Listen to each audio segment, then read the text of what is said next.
Don't come to the wedding. It's a happy day after all. When I received that call from the bride, my mind went blank. Why would she say something so hurtful? Is it my fault? Well, if she feels that way, maybe it's best I don't attend. As a groom's mother, I felt a complicated mix of anger and self-loathing. My name is Stella, and I'm 50 years old. I'm a working mom living with my husband and son. I work part-time about 4 days a week at the local supermarket preparing daily items in the kitchen. My son got a job 4 years ago, so we don't have to worry about tuition anymore. Now, it's just the house mortgage. There are still 15 years left on it. I have got to keep working. With these things in mind, I'm working again today. Actually, something wonderful happened yesterday. Dad, Mom, I'm getting married. My son announced this at dinner. My husband and I exchanged glances taken by surprise. Married? Really? Who is she? When did you propose? My husband bombarded our son with questions in his astonishment. Calm down, Daniel. I tried to soothe my excited husband, but I too was curious. So, who is she? She's, gentle and kind. Can I bring her over this Sunday? Sunday it is then. That's right. I need to clean the house before Sunday when my son brings his fiancée over. Maybe prepare some tea cakes and even replace the living room curtains? Lost in thought, a colleague approached me. You seem happy. Anything good happen?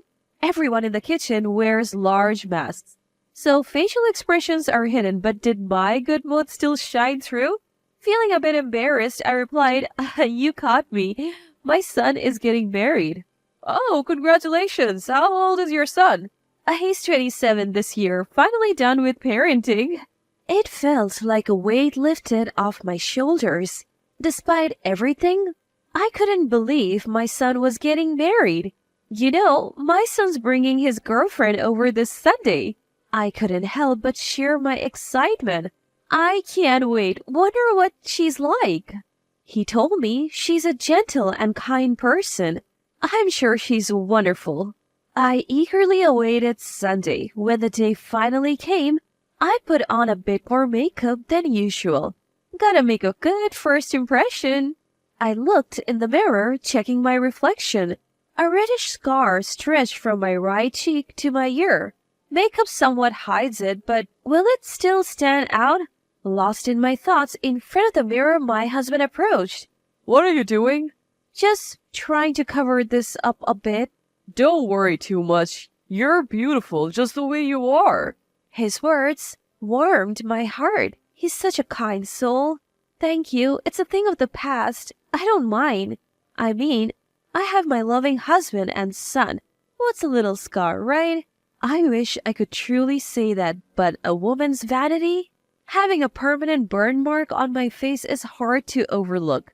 The scar is from a fire at my childhood home when I was in high school. The fire started next door, and though I narrowly escaped, it left a lasting mark. Everyone survived, and that was a miracle. But there were moments I wished the flames had taken me. I believed the scar meant no more love, no more romance. I retreated, convinced I would never be loved again. The trauma from those teenage years was overwhelming, leading to some dark thoughts. But my savior during those times was my husband. We grew up together, our families closely knit. Concerned about my despair, he would visit daily, offering words of comfort. I don't care about the scar. You're still the same beautiful person to me. At first, I was wary of his words, but gradually I opened up. Our bond grew, leading to marriage. I'm forever grateful to him for saving me back then and for supporting me now. Marriage is truly wonderful. I thought as much looking at my husband's broad back. The scar remains, but meeting my husband, getting married, and having our child are treasures I wouldn't trade for anything. It was just past noon when the doorbell rang. Seeing the woman our son brought home, my husband and I greeted her with warm smiles. Welcome. Please come on in. I led our son and his girlfriend into the living room. Thank you for having me. Just as our son had described, she seemed calm and kind-hearted. She had a radiant fair complexion framed by beautiful black hair. Her name was Gabriela. She works as an office clerk, and she's 2 years younger than our son. Both my husband and I were impressed by her modest and humble demeanor. I felt so relieved. She seemed like a good person. I let out a sigh of contentment. So, where are you from? My husband asked, trying to ease any tension. I'm from Charleston, South Carolina. Ah, Charleston. Beautiful views and delicious food. A wonderful place. Thank you. What do you do for a living? I drive a taxi. That's impressive, making a living driving. My husband spoke gently and Gabriela replied in the same calm manner. Our son looked relieved seeing them interact. I'm so glad you have brought such a beautiful person into our lives, I whispered to him. You know, she's way out of my league. He replied, blushing. I looked forward to their future together. He might be a handful sometimes, but please take care of him, I said to Gabriela. But she just gave me a vague smile, not meeting my eyes. Maybe she was still nervous? I tried to engage her more in the conversation, but she only offered polite smiles to my efforts. Is your job demanding? It's okay. Do you have any hobbies? Not really. Our conversation didn't flow as I hoped. She seemed comfortable chatting with my husband. I wondered what the difference was. Was she wary of me as her future mother-in-law? I sat there feeling somewhat isolated during what was supposed to be a bonding family meeting. Yet I noticed she kept glancing at me. Is something wrong? No, nothing. I had a hunch. It must be about the scar from my burn. Should I explain it to her? But then again, sharing a sad story on such a happy occasion didn't feel right. As I pondered this, it became time to wrap up. The day ended without us having a meaningful conversation. I didn't think she was a bad person, but I felt we just weren't on the same wavelength. Even though I had only spent a few hours with her, I had that gut feeling. Still, I wanted to celebrate their marriage grandly. After all, what matters is that they love each other. Parents shouldn't interfere too much. That's what I decided. The two got their marriage license and decided to hold the wedding ceremony a year later.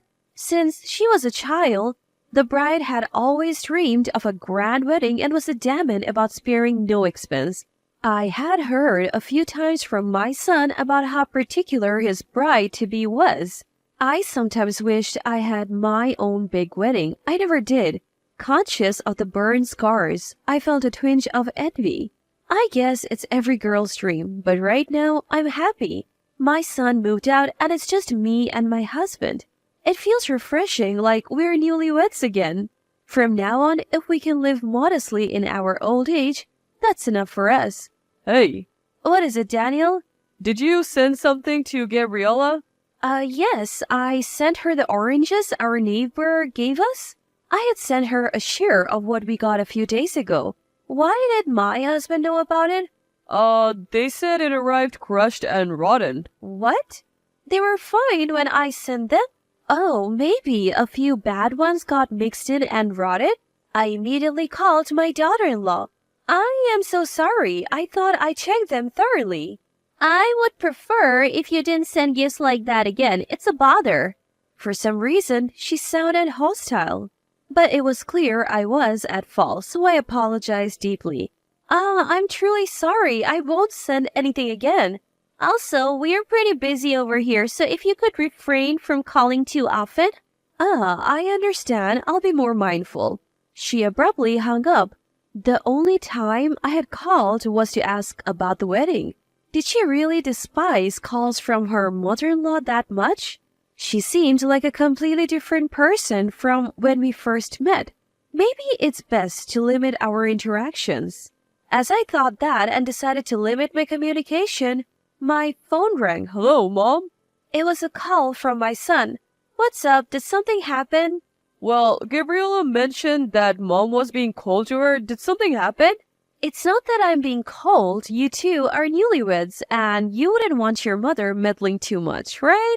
That's not true. She said she wants to get along. I was about to exclaim in disbelief but stopped myself. There is no point in me being stubborn here. Their wedding is just a few months away. Rumors of family conflict would be uncomfortable for both of them. I tried to maintain a distant relationship, but what if the daughter-in-law is trying to defame me? That feeling lingered. Then, a week before the wedding, it was during the weekday. Hello? Oh, is this mother-in-law? It's me. Oh, what's going on? It was a rare call from the daughter-in-law. It's almost been a year since their marriage certificate was issued and our awkward relationship continues. This sudden call from her, what could it be? Actually, about the wedding, can you not attend? What? Why all of a sudden? I exclaimed in surprise. Your burn scar is disgusting. It's like you're a monster. It would ruin the whole wedding. So can you understand how I feel and not come? I was lost for words at this sudden insult. I was barely able to stand while holding the phone. Daughter-in-law continued pouring out her frustrations. She had disliked me since the family meeting day. That cold demeanor and ambiguous responses were because she was uncomfortable with me. As she imagines her ideal wedding, my presence seems like a stain on it. She went into great detail. You're disgusting. Why don't you voluntarily back out? How could you live looking like that? Daughter-in-law continued to coldly berate me without any remorse. She had always despised me. I should have noticed earlier and distanced myself.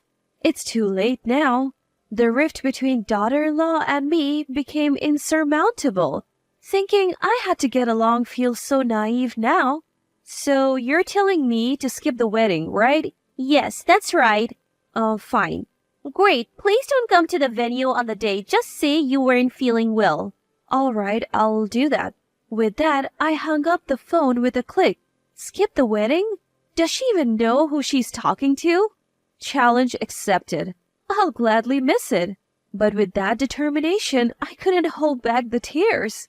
On the day of the wedding, I truly didn't attend. The ceremony was scheduled for 12 p.m. But even after 10 a.m., I was relaxing at home watching TV. Suddenly, my cell phone rang loudly. Hello? Hello, mother-in-law? Father-in-law isn't here yet. Wasn't it just you who was supposed to miss? Well, Daniel is here at home, I said, glancing at my husband reading in the living room. Just a regular day off.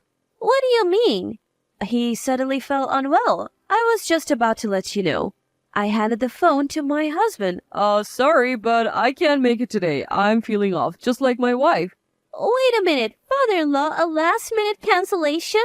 Listen, you treated my wife like a monster and forced her to miss. I just don't feel up to attending.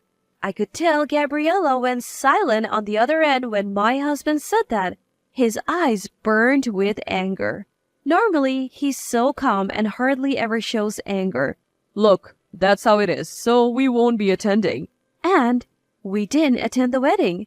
Actually, when the daughter-in-law had called me about missing the wedding, my husband, who had just finished his night shift, had been listening in on speakerphone.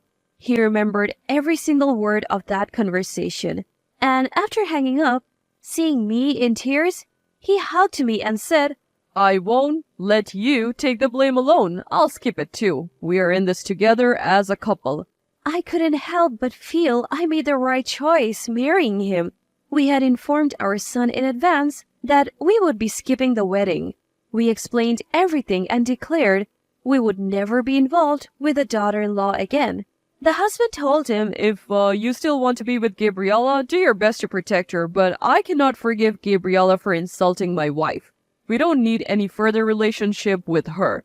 Our son was deeply shocked to learn about his wife's attitude and comments towards me. He probably never imagined that his own wife could be such a person. Even if they wanted to change the wedding date, it was impossible with only a week's notice. And then came the wedding day.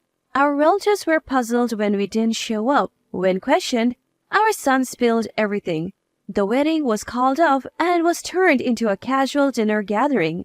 Right there, our son announced his intention to divorce. Gabriella's parents, at first outraged, scolded their daughter after hearing everything from the groom. They deeply apologized to our son and offered to cover all the wedding costs. Why? This was my day.